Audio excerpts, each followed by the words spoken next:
करण्याचा ते लोकांनी प्रयत्न केला आहे। आमच्या त्या हिंदू समाजाची जेव्हा लहान मुलं तिथे खेळत होती, फटाके वाजत होती, तेव्हा ह्या काही जिहाद्यांनी तिथे येऊन दगडफेक केली आणि मग त्यानंतर ज्या काही घटना घडलेल्या आहेत आणि आज ह्या उपोषणस्थळी मी आणि आमचे आमदार जगतापजी आणि आमचे आमदार अतुलेजी आम्ही एकत्र मिळून सरकारचे प्रतिनिधी म्हणून आमच्या हिंदू समाजाला धीर देण्यासाठी आणि ताकद देण्यासाठी आणि संदेश देण्यासाठी आलेलो आहे की हिंदुत्ववादी विचाराचं सरकार आहे। हे सरकार हिंदूंच्या ताकदमुळे स्थापन झालेलं आहे। म्हणून या सरकारच्या काळात कुठल्याही हिंदूवर कुठल्याही पद्धतीचा अन्याय आम्ही कोण सहन करणार नाही। मी स्वतः मंत्री म्हणून सरकारचा प्रतिनिधी म्हणून मी इथे उपस्थित आहे।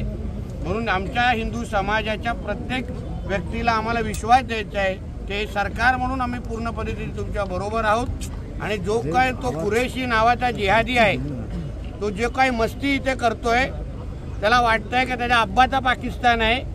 त्याला आता कळेल सरकार कशाला म्हणतात, पोलीस कशाला म्हणतात।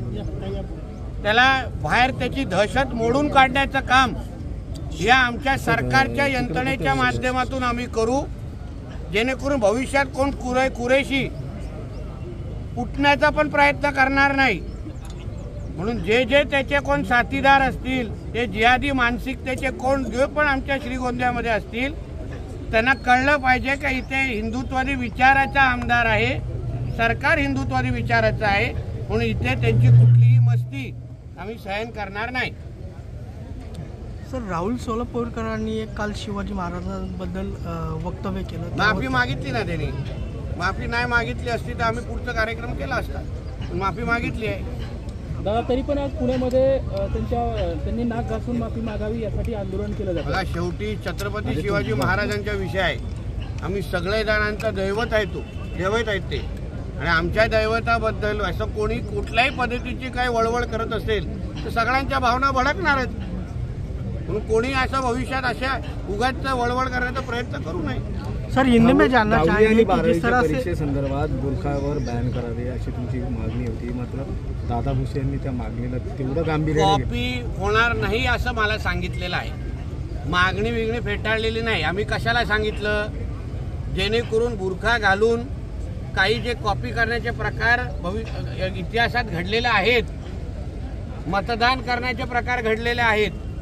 म्हणून आमचं एवढंच म्हणणं आहे की पारदर्शक पद्धतीने परीक्षा झाली पाहिजे। त्यासाठी मी ते पत्र लिहिलेलं, कारण माझ्या हातात एक परिपत्रक आलेलं ज्याच्यामध्ये अशी माहिती लिहिलेली आहे, त्यानुसार मी पत्र लिहिलेलं आहे। आता आमच्या शिक्षण मंत्र्यांनी जेव्हा मला विश्वास दिला आहे की बाबा पारदर्शक पद्धतीने कॉपी मुक्त परीक्षा होईल, तर आम्ही सगळेजण लक्ष ठेवून आहोत। सरकार आमचं आहे, मी पण सरकारमध्ये आहे, म्हणून माझ्या सरकारचा कारभार अजून पारदर्शक व्हावा यासाठी अगर आम्ही आमच्या पद्धतीने प्रयत्न करत असू, त्याच्यामध्ये काही चूक नाही। भारतामध्ये महाराष्ट्रामध्ये मोठ्या प्रमाणात बांगलादेशी लोक आलेले आहेत, त्याची कारवाई होत आहे, परंतु प्रश्न असा आहे की यांना जे मतदान कार्ड असू द्या किंवा आधार कार्ड असू द्या किंवा सरकारी डॉक्युमेंट जे उपलब्ध करून देतात त्यांच्यावर मतदान कारवाई होताना दिसत नाही किंवा कडे कारवाई। बघा, जेव्हा सरकार स्थापन झालं त्या दिवसापासून आमच्या मुख्यमंत्री आदरणीय फडणवीस साहेबांची स्टेटमेंट बघा, भाषणं ऐका, स्पष्ट भूमिका आमच्या सरकारची आहे की इथे कुठल्याही बांगलादेशी रोहिंग्याला ही कीड, ही घाण आम्ही ठेवणार नाही। आणि त्यांना जे काही दूध पाजणारे जे कोण लोक असतील या हिरव्या सापांना, त्यांनाही ठेचण्याचं काम, त्यांच्यापर्यंत पोहोचण्याचं काम आमचं सरकार करणार आहे, कोणालाच सोडणार नाही। आम्हाला आमच्या महाराष्ट्रामध्ये आम्हाला बांगलादेशी रोहिंगे मुसलमान मुक्त करायचं आहे। जिथे पण बिळामध्ये हिरवे साप लपले असतील ना, प्रत्येकापर्यंत आम्ही पोहोचणार आणि ठेचून त्यांना इथून बाहेर काढणार आहे, चिंता करू नका। सर, हिंदी में जानना चाहेंगे कि आज श्रीगोंदा में आप अहिल्यानगर जिल्ह्यामधील श्रीगोंदा तालुक्यामध्ये 2024च्या दिवाळीला एक अत्यंत अमानुष अशी काही जिहादी वृत्तीच्या लोकांकडनं ससाने परिवारावरती अत्याचार अशी घडणारी घटना त्या ठिकाणी घडली। त्याच्यामध्ये दुर्दैवीरित्या एक आमच्या हिंदू बांधवाचा त्या ठिकाणी दुर्दैव असा उपचारादरम्यान मृत्यू झालेला आहे आणि त्याच्याकरता गुन्हा दाखल झाला पाहिजे।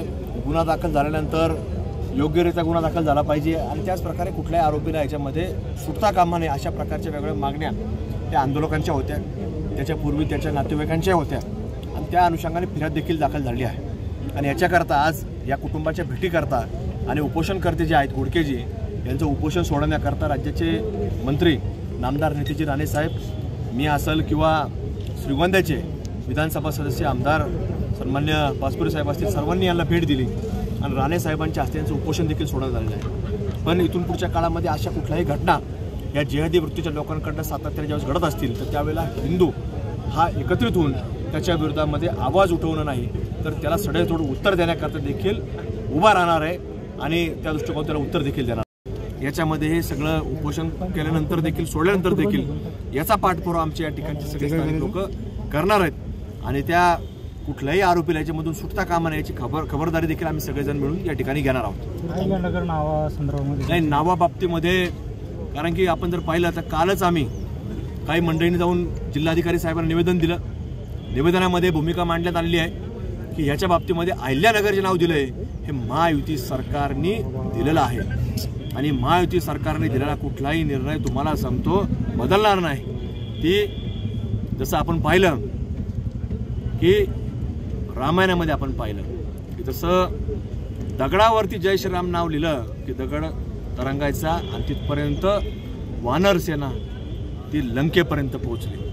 तसं या महायुती सरकारने आता दगडावरती नाव अहिल्यानगर लिहिलेलं आहे. त्यामुळे याच्यामध्ये कुठेही बदल हा या जगाच्या पाठीवरती होणार नाही याची शाश्वती आम्हाला तुम्हाला देतो आणि सरकारवरती आमचा पूर्ण विश्वास आहे. त्यामुळं काही लोकांनी आता ते जिहादी विचाराचे लोक आहेत हे सातत्याने काहीतरी पसरवत असतात. त्याच्या मागे काही राजकीय शक्ती देखील आहेत की ज्या राज्याच्या पातळीवर काम करतात आणि ते लोक या बैठका घेऊन, खाजगी स्तरावरती बैठका घेऊन तुम्ही असं करा आणि त्याच्यामध्ये त्या जिहादी विचाराच्या लोकांबरोबर काही हिंदू लोकसुद्धा ते जिहादी विचारामध्ये सामील झालेले आहेत. म्हणून त्यांच्या घराच्या बाहेर देखील आम्ही काही दिवसामध्ये आंदोलन करणार, ठिय्या आंदोलन करणार.